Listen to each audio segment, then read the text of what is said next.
მოგესალმებით, ჩემო ძვირფასებო. მე დეკანოზი გიორგი თევდორაშვილი გახლავართ და ვაგრძელებ საუბარს ქრისტიანული ცხოვრების შესახებ. ვინც უკვე დაიწყეთ ეკლესიური ცხოვრება, მოგეხსენებათ, რომ ჩვენ აღდგომის შემდგომ პერიოდში ვიმყოფებით, ვიზაიმეთ მაცხოვრის მარჯვენით ამაღლება, შემდგომში სულის ოფენა, სულიწმინდის გარდამოსვლა, მარტირია, მარტვილობა, აქედან მოდის დამოწმება და ბუნებრივია გვაინტერესებს რა ხდება სულთმოფენობის შემდეგ. ეკლესიამ დაადგინა პეტრე პავლობის მარხვა, ანუ თავთა მოციქულთა პეტრე და პავლეს სახელზე დადგენილი მარხვა. ბუნებრივია გაგიჩნდებათ კითხვა, რატომ? იმიტომ, რომ ჩვენი ცხოვრებით, ჩვენი ბაგეებით ჩვენ უნდა ვიქადაგოთ ჭეშმარიტი ამხსარებლობა. პეტრე პავლობის მარხვა უძველესი საუკუნეებიდან მოდის და მისი დანიშნულება არის, რომ ამ თავთა მოციქულთა პეტრე და პავლეს შესახებ ცოდნა გაგვაჩნდეს და ჩვენს მივიღოთ პეტრეს მსგავსი სარწმუნოება და პავლეს მსგავსი სიყვარული იყოს ჩვენში. ამისათვის განაჩინდა ეკლესიამ მარხვა, რომ ჩვენ თავშეკავებით, თავდაბლობით, ქველმოქმედებით და რა თქმა უნდა სარწმუნოების დამოწმებით, მაშინ როცა ძალიან ბევრი ადამიანი უკვე აღარ ფიქრობს ღმერთზე, თითქოს რაღაც გარკვეული მოვალეობა უკვე შეასრულა, მან იმარხულა დიდი მარხვა, აღდგომა იზეიმა, ამაღლება იზეიმა, სულთმოფენობა იზეიმა და თითქოს ძალიან ბევრი ადამიანი აღარც ფიქრობს, რომ თითქოს საჭირო იყოს რამის გაკეთება, სანამ კიდევ შობის მარხვა ან აღდგომის მარხვა არ დაიწყება თავიდან. აი ამ დროს ძალიან სერიოზულ შეცდომას უშვებთ თანამედროვე ქრისტიანები, როგორც ყველაფერში, გარკვეულ ხორციელ საქმიანობაში ჩვენ გემოთ მოყარეობა გაგვაჩნია, ასევე სულიერ საკითხებში ჩვენ სამწუხაროდ გაგვაჩნია გემოთ მოყარეობა და რაში გამოიხატება ეს? გვიყვარს გარკვეული წმინდანი უფრო მეტად, ვიდრე სხვა ნაკლებად ცნობილი წმინდანი, ამაში არაფერი არ არის განსაკუთრებული.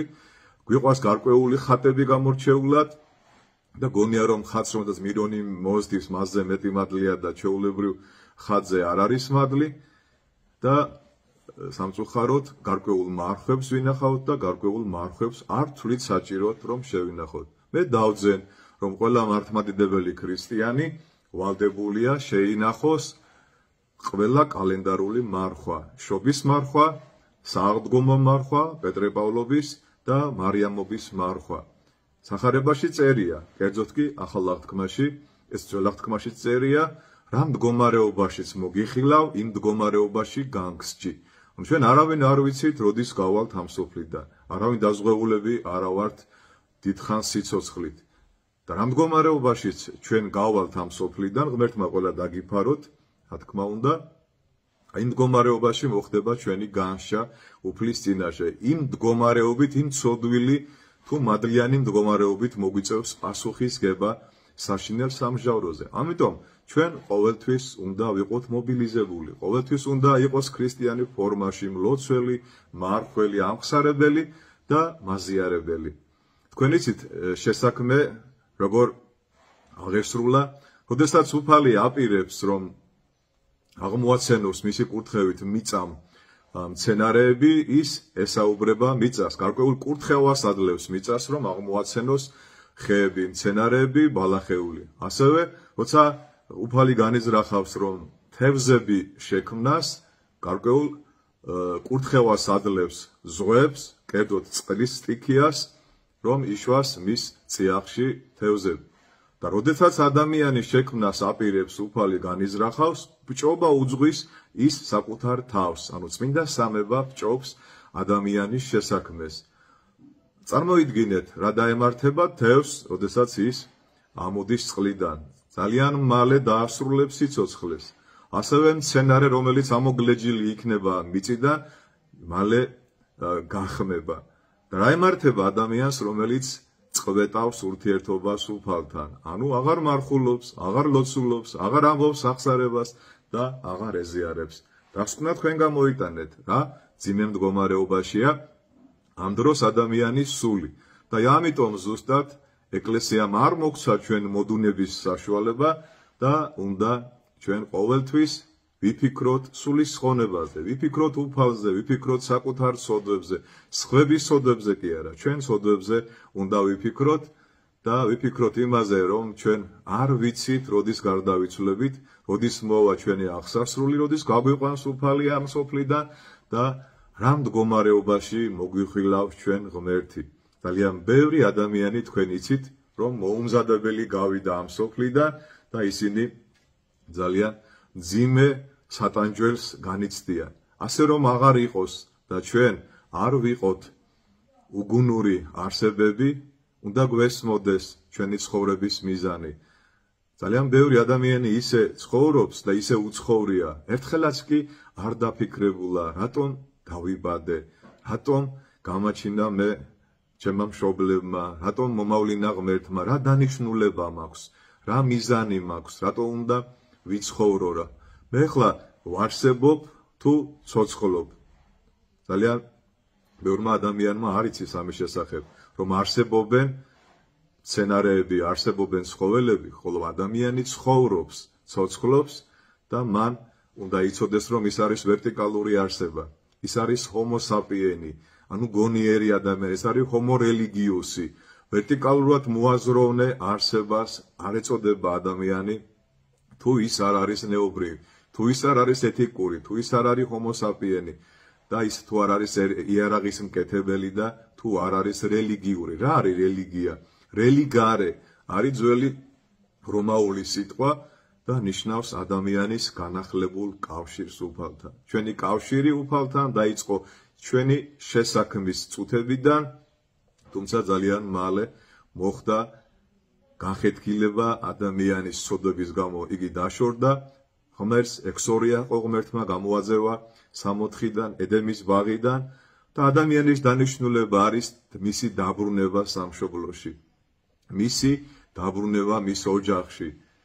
ჩვენ გველოდებიან ჩვენი წინაპრები, ჩვენ გველოდებიან წმინდანები, ჩვენი მფარველი წმინდანები, ჩვენი ერის მფარველი წმინდანები და ზუსტად მარხვაში უნდა მოვიცალოთ, როგორც წერია ძველ აღთქმაში, მოიცალეთ და წმინდა ყავით მარხვა. და არ დავიწყოთ ეხლა ფიქრი იმას და ეხლა ამ მარხვას შევინახავ, არ შევინახავ, ზოგს უხარია რომ ზაფხულია და მარტივად შევინახავ, ასეთი მსჯელობა ბუნებრივია, ცოტა ფარისევლურია, არ გეწყინოთ. ჩვენი მარხვა, მოგეხსენებათ, ყოველთვის არის სულიერი და არა ფიზიკური. რა თქმა უნდა, ფიზიკურიც, მაგრამ პირველ რიგში არის სულიერი და მარხვის პირველი დანიშნულება არის განშორება ცოდვებისგან. როგორც მაცხოვარი ბრძანებს, ეს მოდგმა ბოროტ სულზე ბრძანებს, არ განვალს გარდა ლოცვისა და მარხვისა.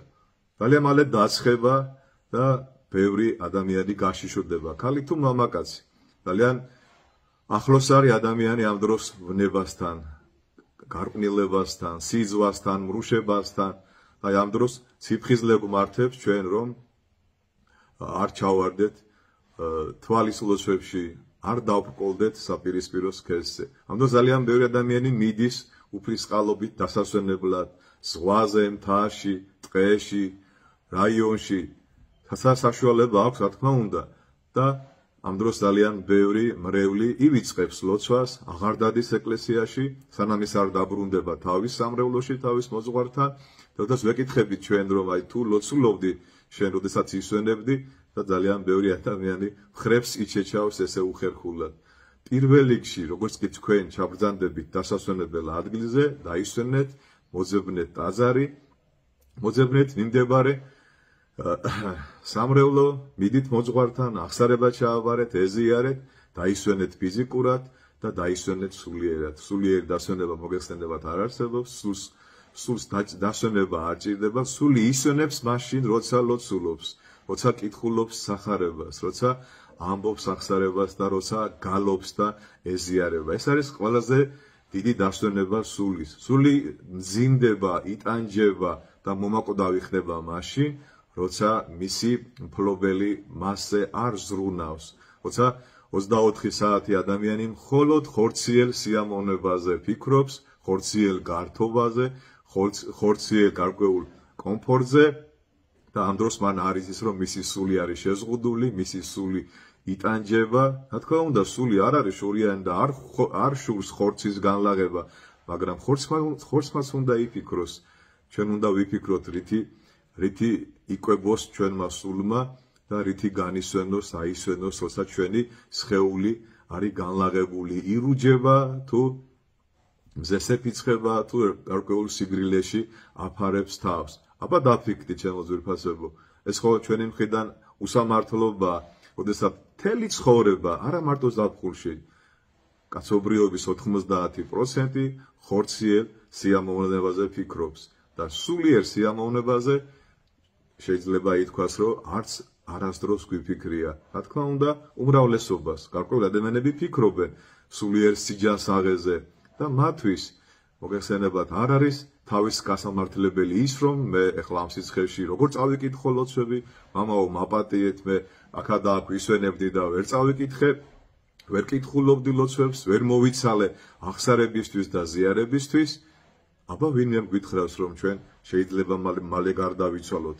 მაშინვე წამოვავლებთ ხეს ლოცვას, მაშინვე წავალთ და ვიტყვით აღსარებას, მაშინვე დავიწყებთ მზადებას სიკვდილისთვის.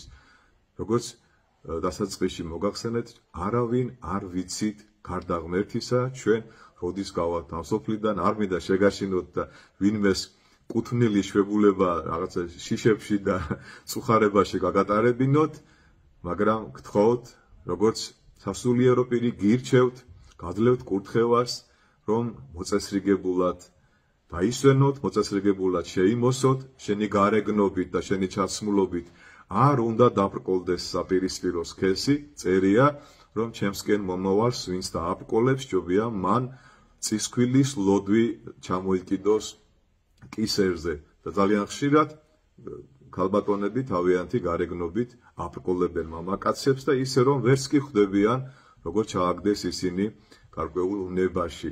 ასე რომ ეს ასე არ მოხდეს, შემოძვირფასებო და რომ არ გადაგღალოთ, აუცილებლად დაისვენეთ ფიზიკურად, დაისვენეთ სულიერად, შეიმოსეთ ისე როგორც მართლმადიდებელ ქრისტიანს შეეფერება, ჩვენ ვიცით რომ ჩვენი სხეული არის სულიწმიდის ტაძარი, ამიტომ არ შეიძლება ტატუების გაკეთება და ამიტომ არ შეიძლება წარწერების გაკეთება და ამიტომ არ შეიძლება შიშველი სიარული და ამიტომ არ შეიძლება მისი ზედმეტი გაფუფუნება, იმიტომ რომ ეს რაღაც გარკვეულ